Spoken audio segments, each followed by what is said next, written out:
오늘은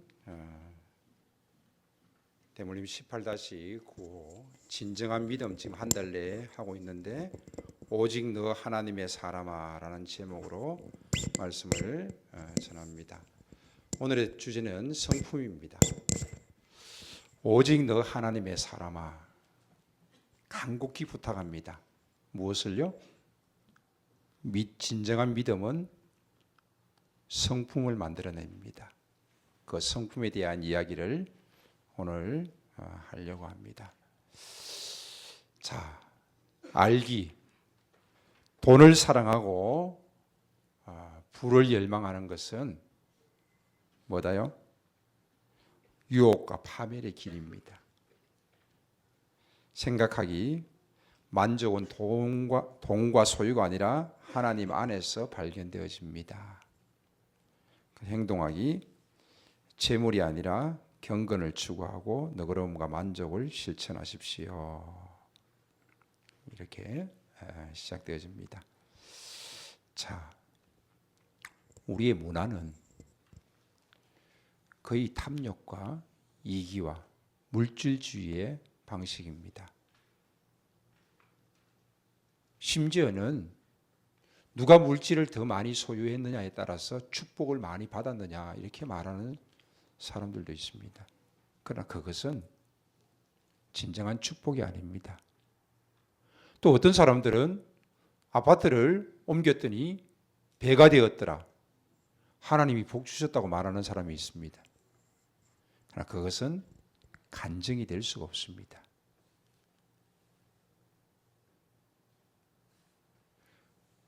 탐욕과 이기와 물질주의의 방식이 우리의 문화를 지금 주도하고 있습니다. 그러나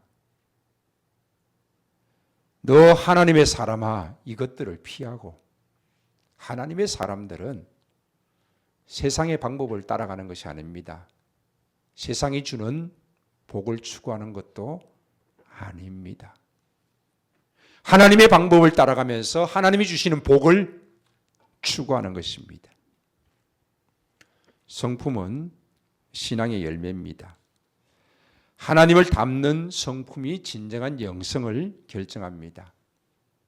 탐욕이니 이기니 또 개인주의니 물질주의니 이러한 성품들은 결코 진정한 믿음의 사람이라고 할 수가 없습니다.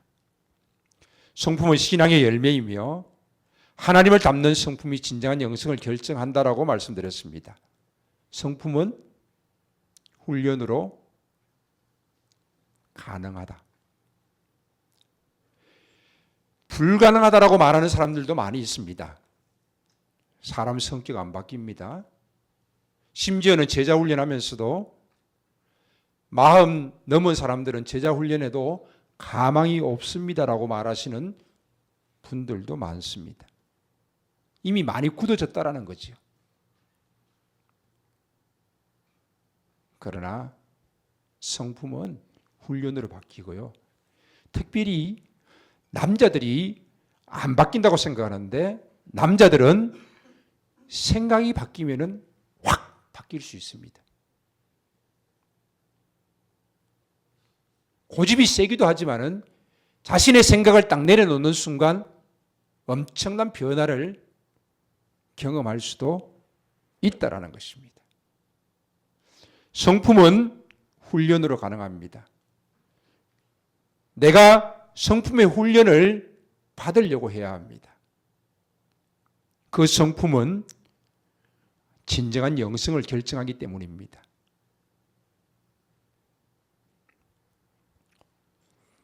인식의 훈련이 필요하지요. 화가 납니까? 멈춰야지요. 화낼 거 다 내고 소리 지를 거 다 지르고 그리고 이렇게 말합니다. 내 마음은 안 그래.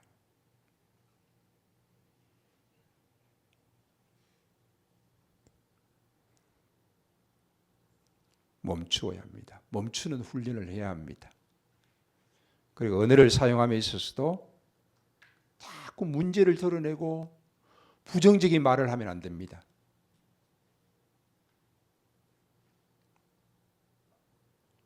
이런 훈련들이 필요한 것입니다. 반복의 훈련입니다. 성품은 계속해서 반복되어야 됩니다. 멈추었습니까? 그런데 또 화냈습니까? 멈추었습니까? 화냈습니까? 그러나 계속해서 반복하면서 훈련을 하는 것입니다.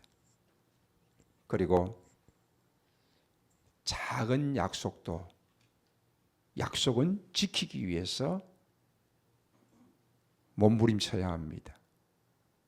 약속을 아주 가볍게 여기는 사람들이 있습니다. 그러면은 그 사람하고는 신뢰가 깨어지는 것입니다. 또 하나는 태도입니다. 예배를 드리는 태도도 역시 중요하고, 제가 설교할 때도 역시 마찬가지지 않겠습니까? 앞에서 말하는 자의 태도도 중요합니다. 서로 만났을 때 인사하는 것, 이것도 태도입니다. 중요합니다.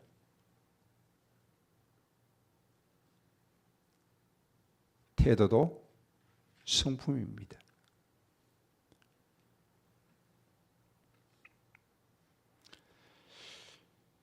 회복의 훈련을 계속해야 합니다.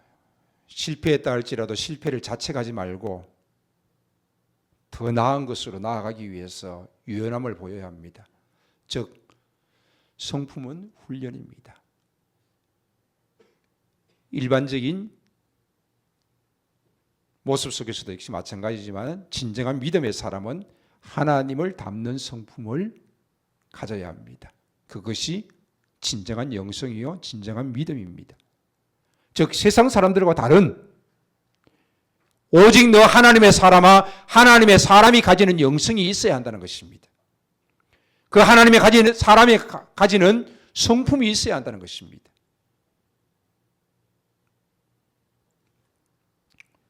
조그마한 글자인데요, 제가 읽어드리겠습니다.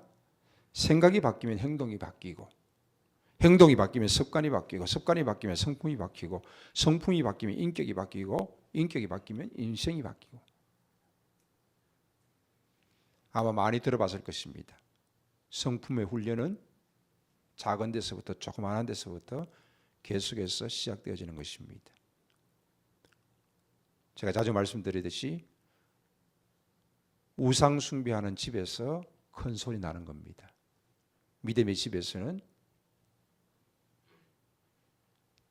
큰 소리가 나지 않는 것입니다. 아이들에게 막 소리 지르고, 또 아이는 또 엄마한테 엄마 목소리보다 더 크게 소리 지르고, 둘이 싸우다가 아빠 들어오면 일러준다 그러고, 아빠 들어오면 또 화내고, 우상 섬기는 집안입니다. 무슨 말입니까? 온유하게 부드럽게 가족 간에 대화하라는 겁니다. 아무리 아이가 큰 잘못을 했다 할지라도 그러면 그럴수록 목소리가 더 작아져야 됩니다. 이런 훈련들이 우리 부모에게 있어지고 자녀를 인격적으로 대하지 않으면 신앙 전수는 일어날 수가 없고, 자녀와 부모와의 관계는 다 깨어져 버리는 것입니다. 그렇게 깨어진 가운데서 아무리 잘해서도, 아무리 신앙의 훈련을 한다 할지라도 아이는 그것을 받아들이지 않습니다.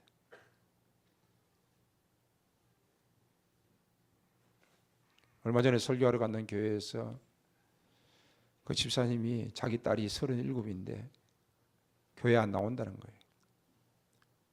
손주가 8살인데 신앙적으로 좀 자랐으면 좋겠는데 안 된다는 거예요. 엄마, 나 교회 나오란 말 하지 마.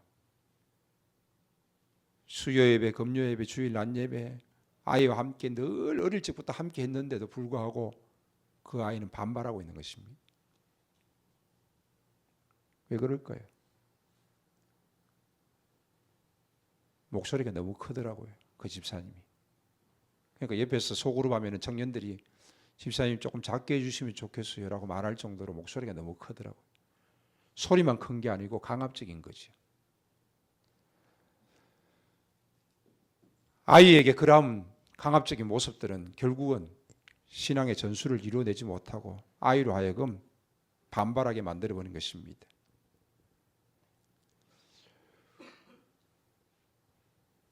성품 중에서 중요한 부분의 하나가 온유함입니다. 그 온유함이 바로 믿음으로 나타나야 하는 것입니다. 자, 성품은 마음이 아닙니다. 뭐예요? 말과 행동입니다. 내 마음이 온유하다라면은 뭐예요? 말과 행동이 온유함으로 나타나야죠. 내 마음이 절제한다라면은 절제함으로 나타나야 되는데 절제하지 못합니까? 그러면 성품이 아니지요. 성품은 말과 행동으로 나타납니다. 진정으로 하나님을 사랑하십니까? 하나님을 사랑하는 말과 하나님을 사랑하는 행동으로 나타나야 되죠. 진정으로 어른들을 존경하십니까? 어른들에 대하는 말과 행동을 보면 압니다. 마음은 안 그렇다고요?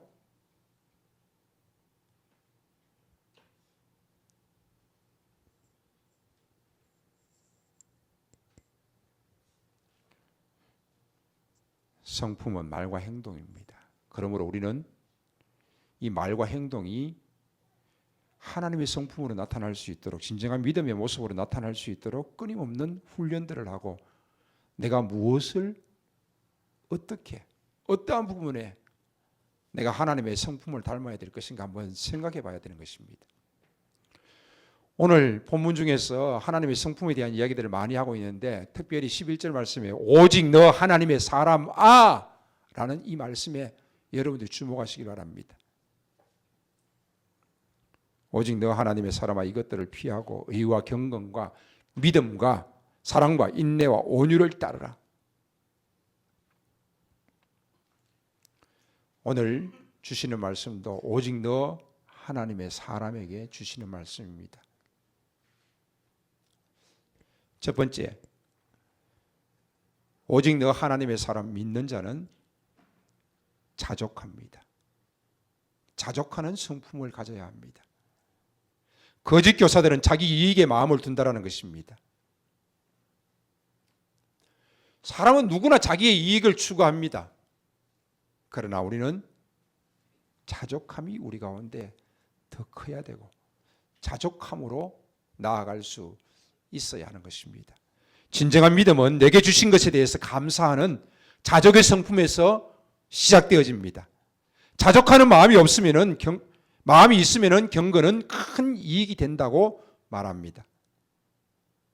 세상은 우리에게 끊임없는 부족함을 부추기고 더 많은 것을 거머쥐기 위해서 몸부림칠 것을 말하고 있지만은 정말 믿음의 사람은 하나님 한 분만으로 만족하는 법을 배우는 사람입니다.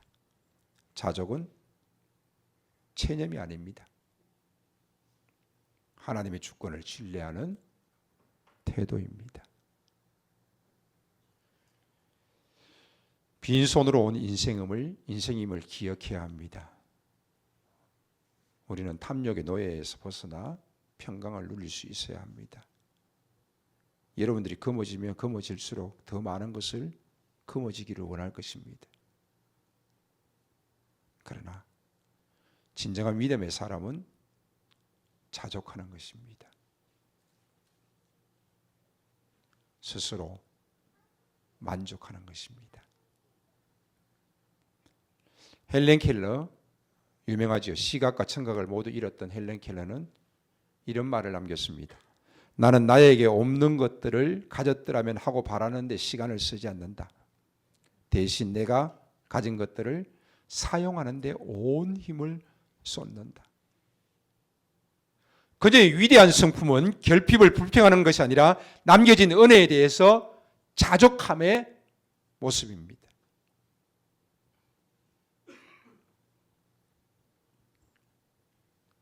자족해야 합니다. 자족하는 마음의 특징은 세 가지입니다. 감사와 겸손과 평안입니다. 현재 가지고 있는 것을 감사하고 주어진 것을 기쁘게 받아들이는 것입니다. 감사하는 거죠. 겸손입니다. 자신의 한계를 인정하고 다른 사람과 비교하지 않는 것입니다. 평안입니다. 더 많은 것을 얻으려는 불안감이나 조급함이 아닙니다. 자족은 감사와 겸손, 많이 듣던 이야기지요. 뭡니까? 제가 늘 말씀드립니다. 은혜를 아는 성도는 바로 감사와 겸손입니다. 늘 하나님 앞에 감사합니다. 늘 하나님 앞에 겸손합니다. 즉 자족하는 마음은 바로 은혜를 아는 성도들의 모습입니다. 두 번째, 믿는 자는 선하고 옳은 것을 추구합니다. 탐욕을 추구하지 않습니다. 자, 선하고 옳은 것을 추구합니다. 이 말은 굉장히 쉽지만 굉장히 어려운 말입니다. 무슨 말입니까? 선하고 옳은 것 추구한다. 자, 선을 추구한다는 것은 믿음이 삶의 방식으로 나타나는 것입니다. 믿음의 정근의 행동이요 삶입니다. 구원을 얻기 위한 율법이 아니라, 자 중요합니다. 구원을 얻기 위한 율법이 아니라 믿음의 열매로 나타나는 열매입니다. 야, 그렇게 살아가지고 구원받겠어? 천국 가겠어? 무슨 말입니까? 구원 얻기 위한 율법이지요. 구원은 하나님의 은혜입니다. 믿음으로 주어진 것입니다. 그 믿음의 열매로 말미암아서 나타나는 것이 바로 선을 추구하는 것이고 옳은 것을 추구하는 것입니다. 세 번째, 믿는 자가 추구하는 선은 세상의 윤리적인 기준보다도 훨씬 더 깊고 넓습니다. 무슨 말입니까? 세상은 피해주지 마라. 그러나 하나님의 사람에게는 원수를 사랑해라. 나를 희생해서 남을 살려라. 더 높은 율법을 우리에게 가져다 줍니다. 율법을 뛰어넘는 믿음의 영역을 이야기합니다.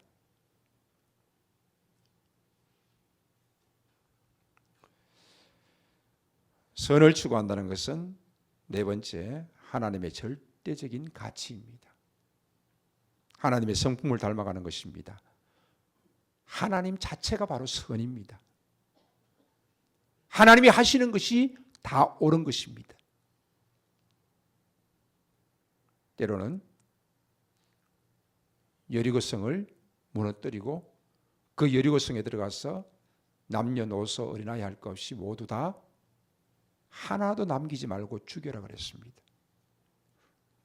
그 명령을 따르는 것이 선입니다. 아유, 불쌍한데, 이건 아까운데, 숨기는 것은 죄입니다.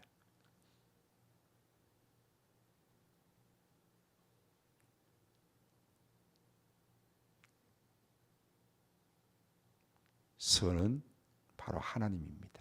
하나님을 추구하는 것입니다. 하나님이 기준이십니다. 세상의 율법이 기준이 아닙니다. 세상의 법이 기준이 아닙니다. 하나님이 기준입니다. 그 하나님의 기준은 세상의 법보다도 훨씬 더 높은 영역입니다.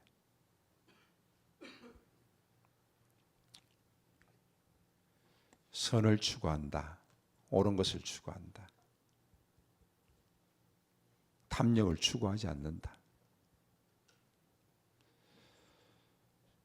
욕심은 모든 죄의 근원입니다. 욕심이 잉태하여 죄를 낳음에.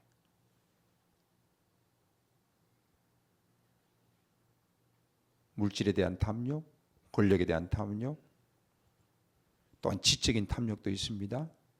정보를 자꾸 얻으려고 합니다. 얻어진 정보가 활용되지도 않으면서 자꾸 얻으려고 합니다. 아는 정보 독점하려고 합니다. 좋은 것 있으면은 자꾸 이야기하고 나누어야 되는데 자기만 가지려고 합니다. 식탐? 먹는 것도 결국 지나치면은 그것은 탐욕입니다. 욕심입니다. 그리고 내 몸을 망가뜨리는 것입니다.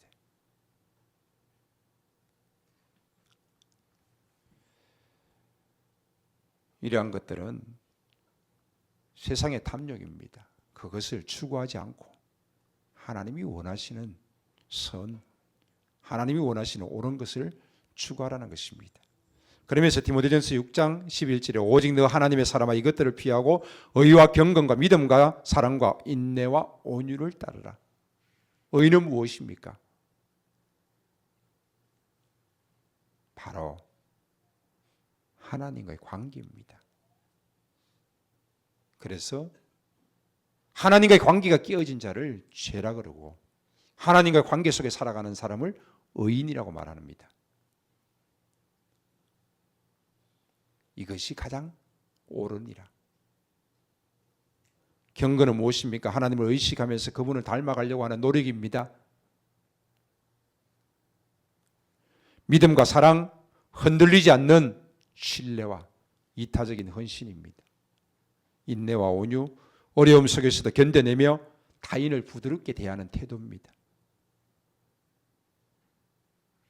오직 너 하나님의 사람아 의와 경건과 믿음과 사랑과 인내와 온유를 따르라. 하나님과의 관계 속에서 살아가는 진정한 믿음의 사람 될 수 있길 바랍니다. 그러면서 하나님의 성품을 닮아가기 위해서 끊임없이 훈련하고 노력하는 경건의 모습들을 가지시기 바랍니다. 믿음과 사랑, 하나님에 대한 믿음,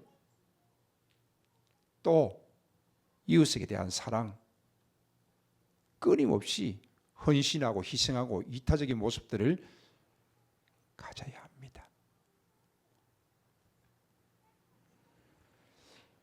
어려움 속에서도 믿음을 견뎌내고 또 어떠한 상황 속에서도 타인에 대해서, 특별히 자녀에 대해서, 부부간에 대해서 부드럽게 대하는 태도가 필요합니다.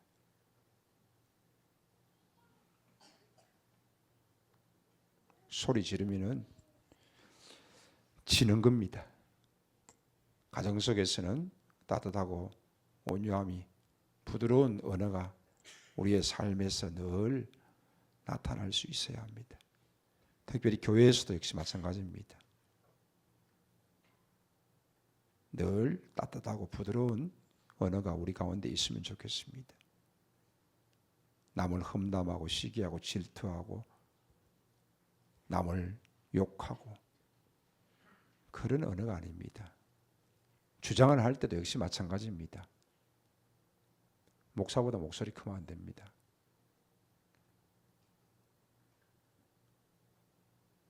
좋은 말 사용해야 됩니다. 각 전도회에서도 마찬가지입니다.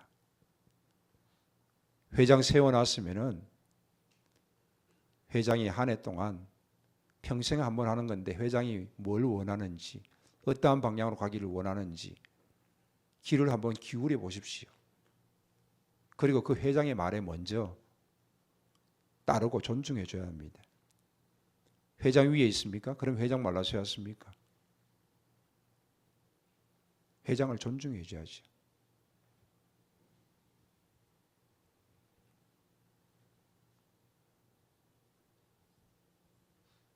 집에서도 가장을 존중해 주고 서로 존중하는 모습들이 필요한 것입니다. 마지막 세 번째입니다. 믿는 자는 재물보다 하나님을 신뢰합니다. 자, 지금 진정한 믿음의 사람, 오직 너 하나님의 사람아. 첫 번째 자족하라. 두 번째 뭐예요? 첫 번째 자족하라. 두 번째는 뭐지요? 조금 전에 했잖아요. 뭘까요? 한번 돌아가 볼까요?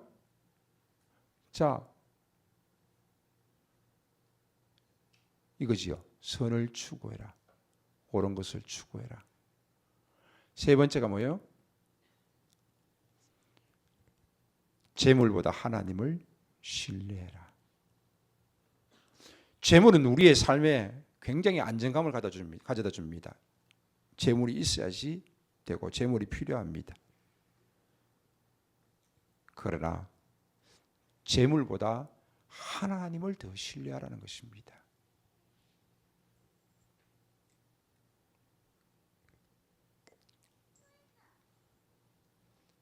진정한 믿음은 돈을 대하는 태도를 보면 알 수 있습니다. 관계 속에서도 역시 마찬가지입니다.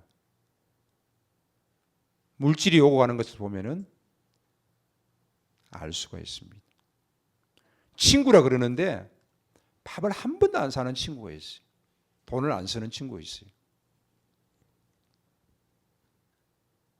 그리고 필요하면은 돈을 빌려달라는 친구가 있어요.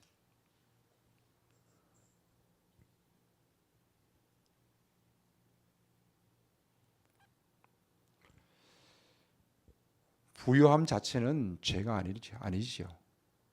부자라고 해서 다 죄인입니까? 죄인 아닙니다. 물론 부자가 천국 들어가는 것이 어렵다고 성경이 말씀하고 있습니다. 어렵다는 거지 부자가 천국 못 간다고 말씀하고 있지 않습니다.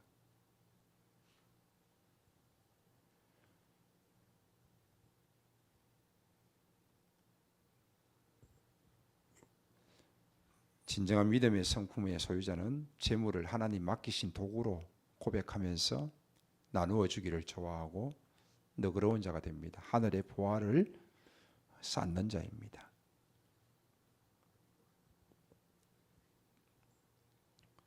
재물은 내 것이 아니라 하나님의 것입니다. 하나님이 내게 맡겨주신 것입니다. 이게 오직 너 하나님의 사람아 믿음의 사람이 가지는 태도입니다. 가장 중요하죠.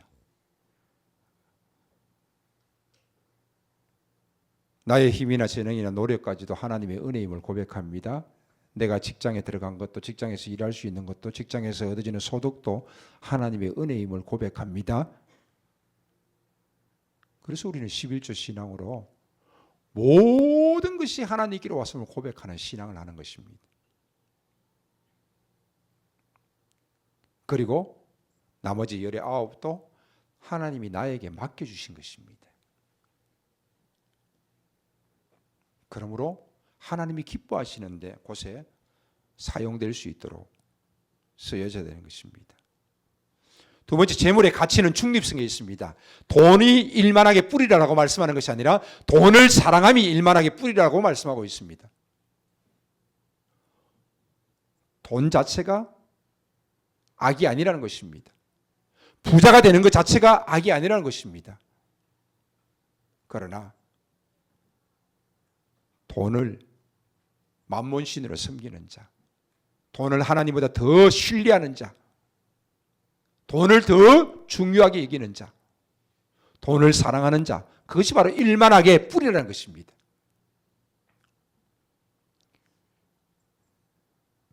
하나님과 재물을 겸하여서 결코 섬길 수 없습니다. 그래서 마태복음 6장 24절 너희가 하나님과 재물을 겸하여 섬기지 못하느니라.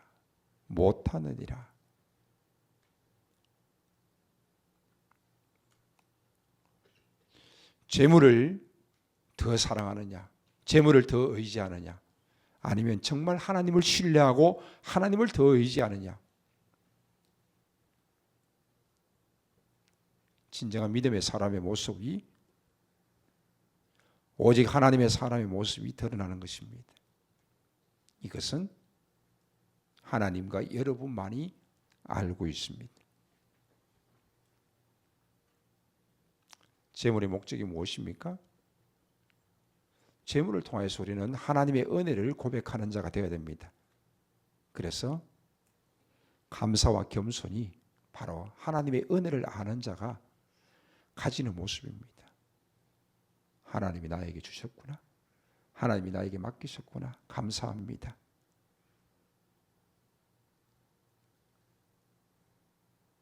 내가 가진 힘이나 재능도 하나님이 도와주지 아니하시면 아무것도 아니구나. 겸손합니다. 재물을 통하여서 하나님의 은혜를 고백하고 은혜를 아는 자의 모습이 우리 가운데 나타나야 되는 것입니다. 재물은 복음 전파의 도구, 구제, 나눔, 또 재물을 통하여서 자족하는 모습들을 우리는 가져야 합니다. 성경은 부자가 되라고 말하고 있지는 않지만은 가난이 거룩이라고도 가르치지도 않습니다.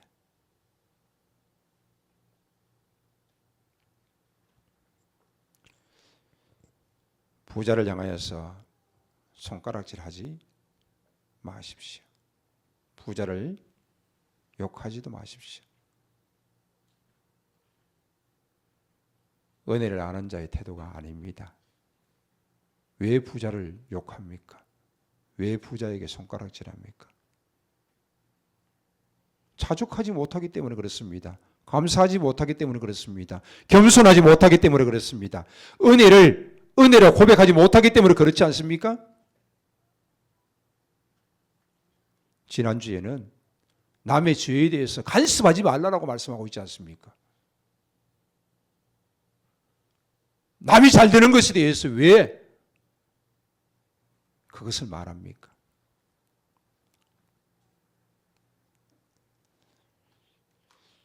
우리는 대부분 평범하게 삽니다. 그러나 주변에 간혹 가다가 부자들이 있습니다. 근데 풍성한 교회도 부자가 한둘이 있으면은 얼마나 좋겠습니까? 좋지요. 근데 그 부자가 정말 믿음의 사람으로 하나님의 은혜로 고백하고 겸손과 감사함으로 나아갈 수 있는 자에게 하나님이 재물을 맡기셨다라면은 그를 통하여서 하나님이 얼마나 많은 일들을 하시겠습니까? 또한 믿음의 부자가 되십시오.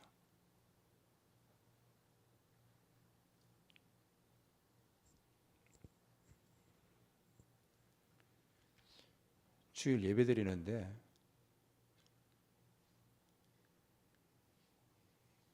구약시대 같으면 재물 없이 하나님 앞에 나아갈 수가 없습니다. 들어오는데 오늘 한 3분의 1은 헌금 10원 달라는 것 같아요. 우리 아이들도 마찬가지로 필요합니다. 자기가 뭘 모아가지고 자기가 뭘 사고 뭘 하면서도 헌금 안 하는 아이들이 있어요. 그래서 삭수가 보입니다. 믿음이 없는 거지요. 나중에 크면 한다고요? 직장생활 하면 한다고요? 거짓말입니다. 작은 것도 못 하는데 뭘 하겠어요? 주일 헌금도 못 하는데 무슨 11조 하겠어요? 주어지면 주어질수록 더 검어지려고 하고 또 검어지려고 할 것입니다.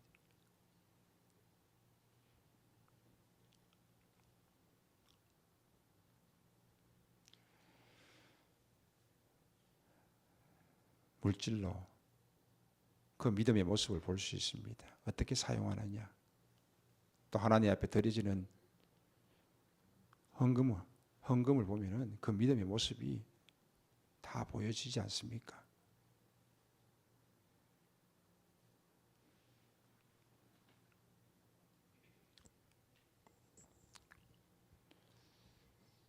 오스왈드 챔버스라는 사람이 있습니다. 주님은 나의 최고봉이라는 책을 쓴 사람인데 하나님은 우리에게 주신 선물을 통해서 우리가 그분을 얼마나 신뢰하는지 시험하신다라고 말씀하셨습니다.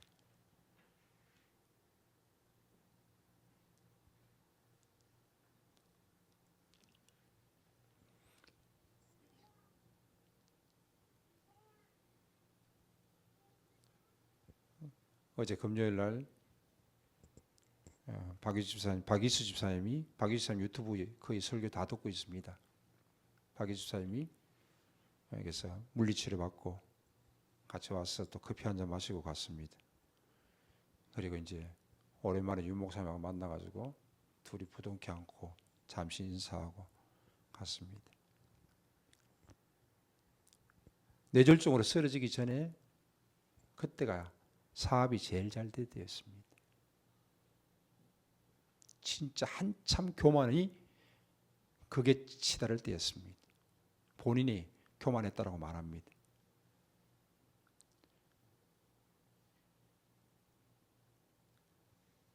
주어진 많은 축복들이 있었는데 그 주어진 축복들을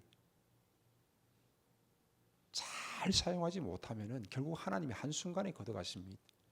저는 그나마 하나님이 사랑하셨기 때문에 그냥 세상으로 잘 나가게 하지 않고 하나님이 치셨다라고 저는 말합니다. 시간이 많이 지났기 때문에 제가 이 말씀을 드릴 수 있습니다. 정말입니다. 하나님이 정말 사랑하셨구나. 그냥 세상 길로 가도록 버려두지 아니하시고 하나님의 사랑하심이 그에게 있었구나. 우리도 역시 마찬가지입니다. 하나님께서 우리에게 많은 것이 주어진다 할 때, 주어졌을 때에 우리는 그 주어진 축복을 가지고 얼마나 더 하나님을 신뢰하고 하나님이 원하시는 곳에 그것을 내가 사용하느냐, 그것은 중요합니다. 그것은 유독 물질뿐만 아닙니다. 건강도 역시 마찬가지입니다. 여러분 건강할 때 봉사하십시오. 헌신하십시오.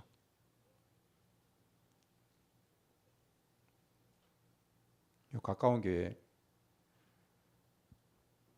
당근에 보니까 청소하는 사람을 구합니다. 이렇게 적었더라고요. 교회에서 3명이 청소를 하는데 240만 원씩 주더라고요.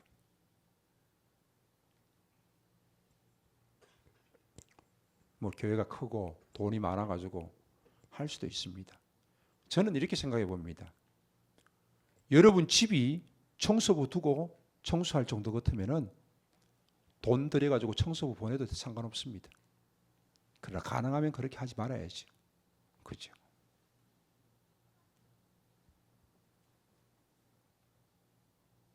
여러분 집이 누군가 와서 매일 밥 해주고 내가 페이를 줄 수 있다면 교회도 그렇게 할 수 있겠지요. 그러나 그럼에도 불구하고 교회를 그렇게 하지 말아야죠. 우리는 다 청소하잖아요. 밥 하잖아요. 해야지요. 왜? 가족이잖아요.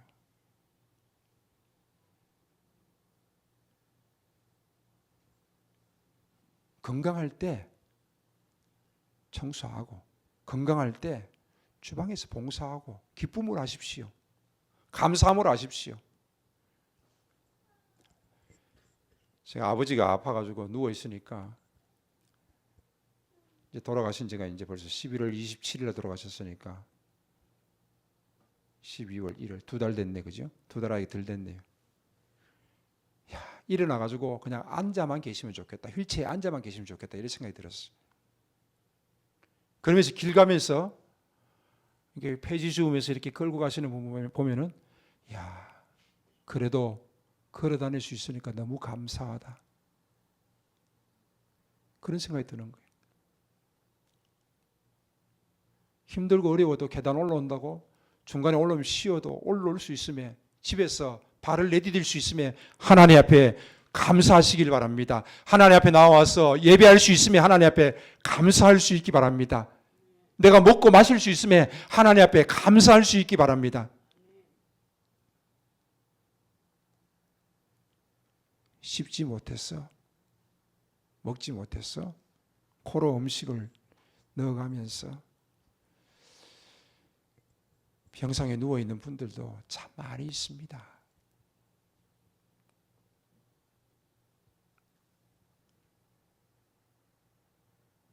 움직이면서 허리가 아픕니까? 다리가 아픕니까? 그래도 감사하십시오. 아파도 걸을 수 있어 감사하시고 아파도 움직일 수 있어 감사하십시오. 하나님이 우리에게 주신 것들을 통해서 하나님을 우리가 더욱 신뢰하고 하나님의 은혜를 고백하면서 겸손과 감사함으로 설 수 있어야 되지 않겠습니까? 오스왈드는 평생 물질적으로 풍요하지 않았지만 그에게 들어온 후원금을 통해서 그는 복음을 위해서 아낌없이 사용했습니다. 그가 세상을 떠났을 때 남긴 것은 따라버린 성경책 한 권뿐이었습니다. 자, 이 말씀 여러분 한번 생각해 보십시오. 여러분들은 지금 얼마나 많은 것들을 남기려고 생각하고 있습니까? 그나마 조금 가지고 있는 것, 마지막 남은 것들, 정말 하나님의 기쁨이 될 수 있는 모습이 될 수 있으면 좋겠습니다. 너무 많은 것 남긴 사람들은요, 그 자식들이 다 싸워요.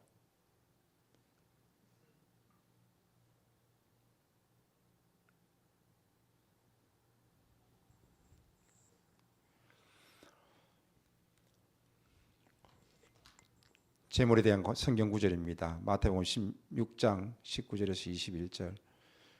너희를 위하여 보물을 땅에 쌓아두지 말라. 거기는 좀과 동록이 해하며 도둑이 구멍을 뚫고 도둑질하느니라.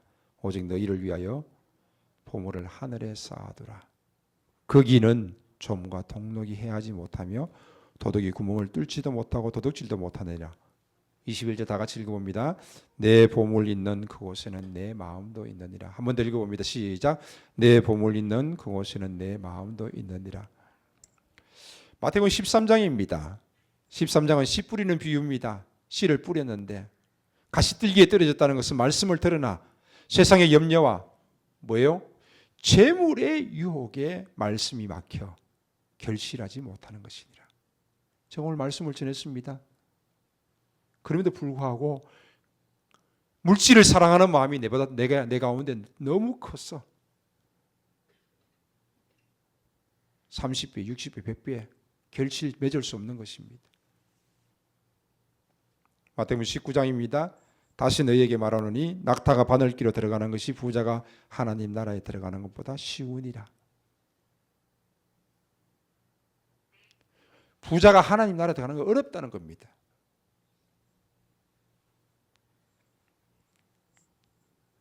우리는 이 마태복음 19장 말씀 가지고 부자는 천국 못 간다고 말합니다.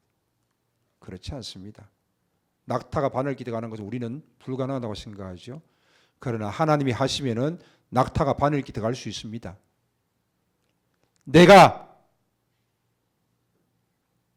구원받은 것은 낙타가 바늘기로 들어가는 것보다 더 큰 기적입니다.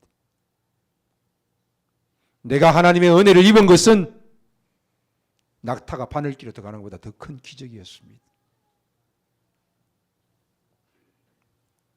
잠언 15장 16절. 가산이 적어도 여호와를 경외하는 것이 크고 부하고 번뇌하는 것보다 나으니라.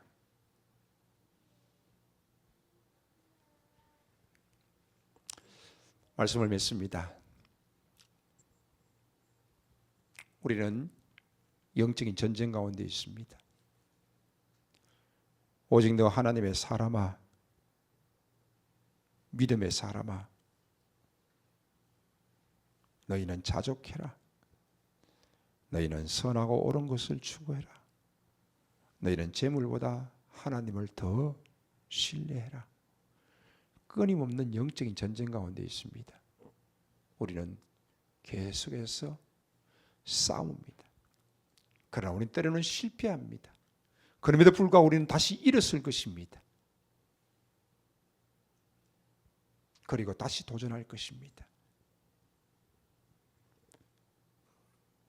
영적인 전쟁 가운데 끊임없는 성품의 도전이 있고 믿음의 도전이 있기를 바랍니다.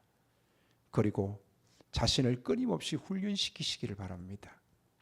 나는 나이가 들었다고요? 그러면 그럴수록 더 믿음으로 훈련하십시오. 그리고 절제하십시오. 온유하십시오. 부탁드립니다. 하나님의 사람은 끊임없는 성품 훈련을 통하여서